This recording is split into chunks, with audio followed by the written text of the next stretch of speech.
నా పేరు కాకి. నాకది మనుషులు పెట్టిన పేరు. అస్థిపంజరం ఇది నేను మనుషులకు పెట్టిన పేరు. ఎందుకో ఈ కథ చివరిలో మీకే అర్థమవుతుంది. నాకు 4 పిల్లలు. అందులో 2 నా పక్క చెట్టు మీద ఉండే కోయిలవి. కోయిలకు గుడ్డు పెట్టడం మాత్రమే తెలుసు, పిల్లలుగా మార్చడం తెలీదు. కానీ మాకు గుడ్లు పెట్టడం, వాటిని పొదిగేయడం, బిడ్డలుగా మార్చడం మాత్రమే కాదు, వేరే తల్లి బిడ్డల్ని మా బిడ్డలుగా కంటికి రెప్పలా కాపాడడం కూడా తెలుసు.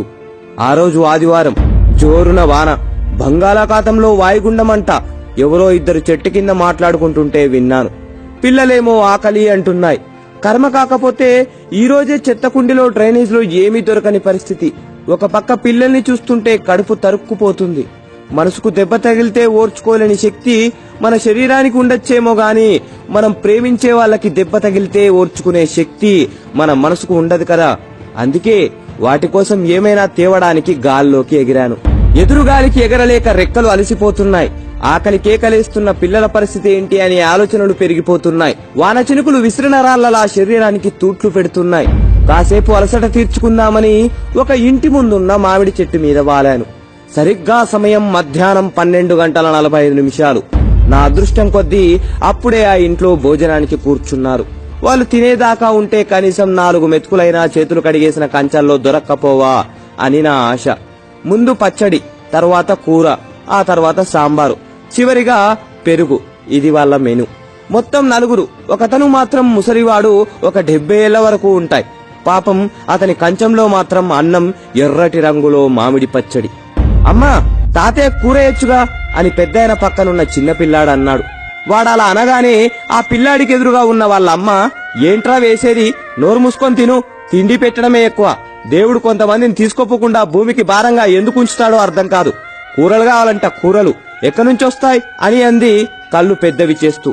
ఆమెనలా చూసి సంబంధం లేని నాకే భయమేసింది. ఇక ఆ పిల్లోడెంత?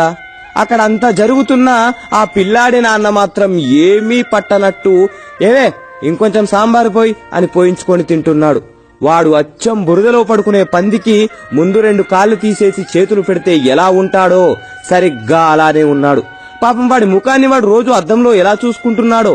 పాపం మా పెద్దాయనకు అన్నం కలుపుకోవడానికి కూడా చేతుల్లో బలం లేదు. అయినా సరే బాగా ఆకలేస్తుంది అనుకుంటా త్వరగా అన్నం కలుపుతున్నాడు. వణుకుతున్న చేతులతో మొత్తాన్ని కలిపేశాడు. ఆత్రంగా ఒక ముద్ద తీసి నోట్లో పెట్టుకున్నాడు. వెంటనే నీళ్లు తాగాడు. బాగా మంటగా ఉందనుకుంటా కంట్లోంచి నీళ్లొచ్చాయి. ముఖం ఎర్రగా మారిపోయింది. ఎదురుగా ఉన్న నెయ్యి వైపు చూశాడు, కానీ అడగడానికి ధైర్యం చాలట్లేదనుకుంటా అలాగే ఉండిపోయాడు. అయ్యో, ఎంత దారుణం!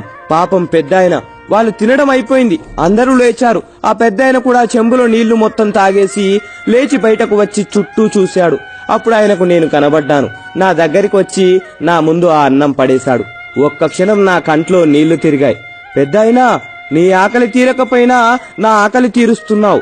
నీ రుణం ఎలాగైనా తీర్చుకుంటా అని మనసులో అనుకొని నేను కొన్ని మెతుకులు తిని కొన్ని మెతుకులు గొంతున బట్టి గూటికి చేరి పిల్లల ఆకలి తీర్చాను. సరిగ్గా 26 రోజుల తర్వాత అనుకుంటా, ఎప్పటిలాగే వేట కోసం ఏటి మీదుగా వెళ్తున్నా ఏటి ఒడ్డున ఎవరికో పిండం పెడుతున్నారు. కాసంత తినడానికి ఏమైనా దొరక్కపోదా అని అక్కడ వాలాను. ఎదురుగా ఉన్న ఫోటోను చూసి ఆశ్చర్యపోయాను. అది నా పిల్లలు ఆకలితో ఉన్నప్పుడు అన్నం పెట్టిన పెద్దాయనది. ఒక్క క్షణం గుండె బరువెక్కింది. విచారంతో రెక్కలు దిగజారిపోయాయి. అయ్యా, పిండం పెట్టి కాకుల్ని పిలవండి, మీ నాన్నగారు వాటి రూపంలో వచ్చి తింటారు అని పూజారి గారు చెప్పారు.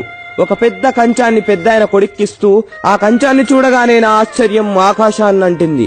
నల్లటి నా ముఖం తెల్లబారిపోయింది. ఎందుకంటే ఆ కంచంలో పంచభక్ష పరమాన్నాలు ఉన్నాయి. ఓర్ని మనుషులు, మీరేం మనుషులురా బాబు! బ్రతికినంత కాలం బ్రతకడానికి పెట్టకుండా చచ్చిన తర్వాత బ్రతికించడం కోసం పెడుతున్నారా? పోవడం కోసం కోరికలు కోరుకొని కాకి రూపంలో రావడానికి పూజలు చేస్తున్నారా? బ్రతికినంత కాలం రాబందుల్లా పిక్కు తిని విసిరేసింది తినడానికి కాకుల్ని పిలుస్తున్నారా? ప్రాణమున్నంత కాలం పెద్దైన కప్పుకోవడానికి కండువా కూడా ఇవ్వకుండా పోయాక కట్టుకోవడానికి పట్టుపంచె పెట్టారా? ఏం మనుషులరా బాబు! పాపం ముసలాయన్ని బ్రతికినంత కాలం దినదినం గండంగా బ్రతికేలా చేసి ఇప్పుడు ఏమీ తెలియని అమాయకుల్లా ఫోటోకి దండం పెడుతున్నాడు. అసలు వీణ్ణి నా ముక్కుతో పొడిచి చంపాలి. ఎరా ఎదవా, ఇంటి చెట్టు మీద వాలితే ఈసడించుకున్న కాకిలో ఈరోజు మీ నాన్నని చూసుకుంటున్నావా? కొంచెం కూడా సిగ్గనిపించడం లేదా? ఎంగిలి మెతుకులు వేయడం కూడా అనవసరం అనుకున్న కాకి పరమాన్నం తినడానికి కావలసి వచ్చిందా? అలా మనసులో వాణ్ణి తిడుతున్నప్పుడు నా ఆవేశం కట్టలు తెంచుకుంది. వెంటనే గాల్లోకి ఎగిరాను. చుట్టూ ఉన్న నా కాకుల స్నేహితుల దగ్గరికి వెళ్లి జరిగిందంతా చెప్పి ఆ పిండాన్ని ఎవరూ తినొద్దని చెప్పాను. అందరూ సరే అన్నారు. గంట 2 గంటలు అలా గంటలు గడుస్తూనే ఉన్నాయి. పిండం తినడానికి ఒక్క కాకి కూడా రావట్లేదు. చుట్టూ ఉన్న జనాల్లో అనుమానం మొదలైంది.